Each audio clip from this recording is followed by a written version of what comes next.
too. Wow. And I was leading the challenges of like, okay, let's not do fried foods, and let's not, because it's also about putting healthy things in.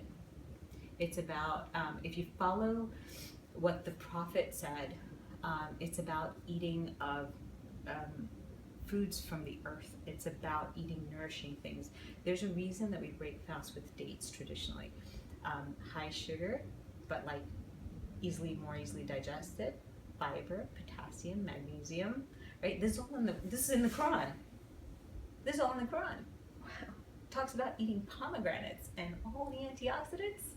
It's in the Quran, right? Wow. It talks about eating of like, the like fish and some meats, certain meats. It's in there because these are the things that are lawful to eat from also, but it talks about eating from them because they nourish you and how they nourish you, right?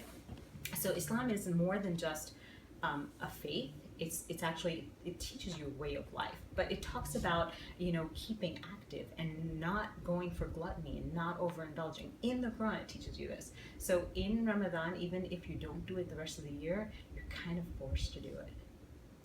Right, and you're forced to not be gluttonous, and you're forced to.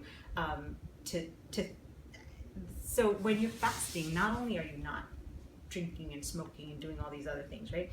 You're not supposed to talk about other people. You're not supposed to talk bad about other people. You're not supposed to backbite. You're not supposed to spread rumors. You're supposed to be like, all your senses are supposed to be fasting. So your eyes, your ears, your mind, all those things, you're supposed to be fasting. Because technically, if you break that, the fast is broken. That's pretty cool, right? Yeah, Okay. that is. So it's not just a physical fast. The physical fast is like one aspect of it. Then you go into that all-encompassing, physical and spiritual thing. You're also getting really kind of like back down to basics as to what you need as opposed to what you can have, right? And you're also getting in touch with how much you have and how much so many people go without. Like you're hungry, you're feeling hunger. A lot of times for the first time in your life, you're feeling that hunger. Because we all go around, I'm so hungry.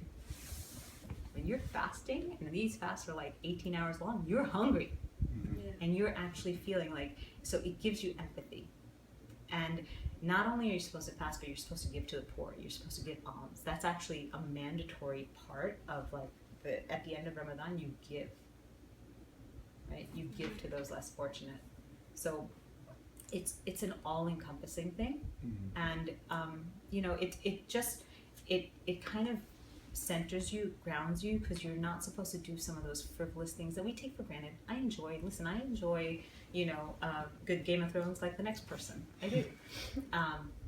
Was I watching it? No, I wasn't, because there are a lot of better things that I could do.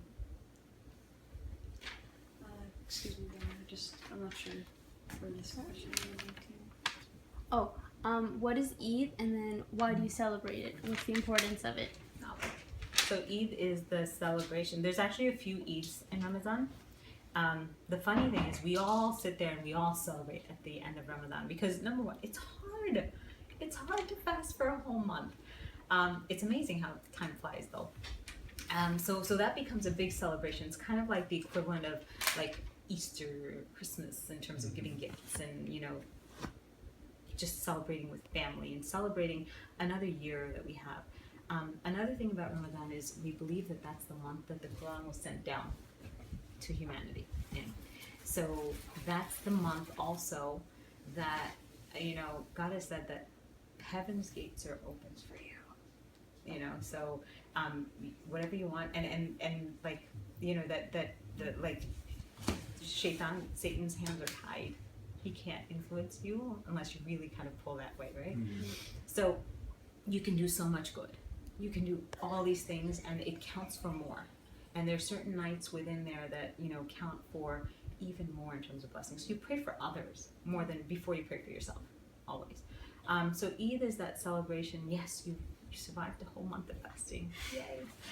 The kids are excited. They get gifts, and they celebrate with their family and their friends. You go for Eid prayers as a congregation. It's unifying. The bigger Eid actually happens at Eid al-Hajj, which is that Hajj Eid, when at least once in your life you're obligated as a Muslim to go to Mecca and to do those duties of the Hajj. But that season comes every year, so there's always that Eid every year. That's actually the bigger Eid. This is a smaller Eid, but because there's so much that goes into the whole month of Ramadan, people celebrate this more. And it's about celebrating joy, much like Easter is, much like Christmas is. It's about celebrating your family, celebrating another year, celebrating the close of this month, and hoping that we didn't waste the opportunity of this month. So you're a physician's assistant, you told us earlier, so you're very knowledgeable in science. Do you believe in theory of evolution? No. But do I think that there is natural mutations and things and progressions that happen? Yes, we see it. Do I think that man came from an ape? No. In my heart, I don't. That's my faith. I don't. Do I think that there's a lot of similarities? Yes. Do I think that there's similarities between, like a rhesus monkey and a gorilla? Yeah. But are they the same thing? No, they're not. Yeah. But does that mean that I'm, going to impose on somebody else's right to believe that that's true? No, I'm not. Because I don't believe that they're, everybody has to believe the exact same thing. Again, life would be boring if we were all the same person. Think about robots, just like a universe of robots. They're all the same. It kind of takes the joy out of things. But do I believe that there's a huge place for science? Yes. I think we're only just beginning to see things and to learn things and to understand so much. Even from like going and exploring the rings of Saturn and Jupiter, the moons. Who would have thought this would have happened? 40 years from now, nobody would have thought we would have gone that far. Yeah. That was a little tough. Yeah, Sorry. What is the purpose of worship in Islam? I think so. Worship, it's not for God that we do it. God doesn't need us to worship Him. I think we need to worship Him because we need to ground ourselves, and we need to have a focus, and we need to know that there's something bigger than us in this universe, because it's really easy to get wrapped up in things. Do you believe in Hereafter. Yeah, I do. And that's a faith thing, because I think that we get tested with things, and the Quran talks about in the hereafter we get rewards. Does that mean that I'm doing things now so that I can be rewarded? No, I'm trying to do things now to be a better person, to help those around me. But do I think that my soul existed long before my body existed? Yes, I do. Do I believe that there is a soul? Yes, I do. Do I believe that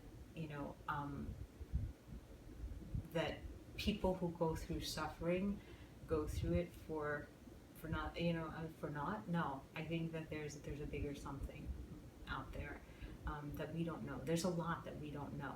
There's people that go through life and death experiences that come back from being dead, because we bring them back in the hospital.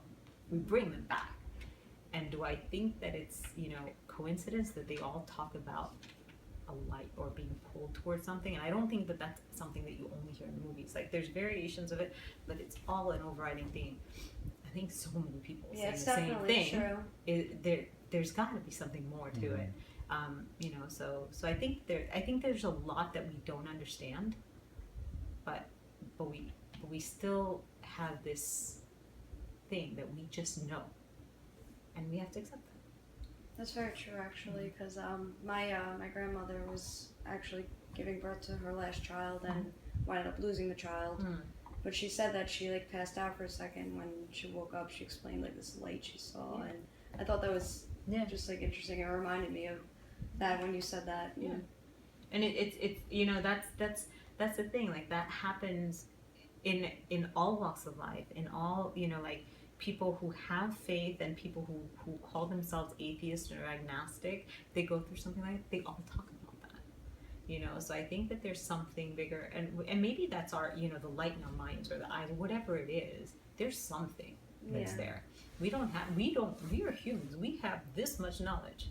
I was like, because we think we know everything, we know this much. So there's a lot more out there that we don't know, and to say that it doesn't exist because we don't know about it yet is kind of egotistical. So If your God is so merciful, how is he going to punish you? / how is their hell? I'm sorry. I think that there has to be, I think above all else, God is merciful, right? So do I think that there is necessarily like wrath and punishment for everybody for everything? No, I think that there's certain things that, you know, like if, for example, if you take somebody's life, I think that's something that, but am I God? No. Do I know that? I'm like, no, I don't. But, you know, just as with, there's being just. Above everything else, God is just in Islam. He is merciful, but he is just. So, you know, there's, I mean, like, okay, I'm not a hateful or spiteful person, but somebody like Saddam Hussein, who like persecuted so many people, killed took so many lives, do I think that he's going to face his maker? Yes, I do. Do I think that, you know, there's going to be something that he has to, you know, that will be asked of him to be accountable for all that he's done? I do. Do I think that I'm the perfect person? No. Do I think I've hurt people in my life? I'm sure I have. Have I done it intentionally? No. Do I ask for forgiveness? Yes. Will they forgive me? I don't know. Is there a hijab for men? The hijab for men is the hijab of their eyes. So, what does that mean? So men are supposed to not gawk and stare. They're accountable for when they stare and gawk at women. It's interesting. So they walk with eyes a little bit down. Interesting. What do you wish for your kids? Your kids' teachers knew? No. What do you wish that they would know? I think I have to say, like, you know, my kids' teachers have been amazing. And no, I'm not biased because I live in this town and I think that they're fabulous. But I do think that in general, people who go into, and I've only had experience up until like now my daughter's going into high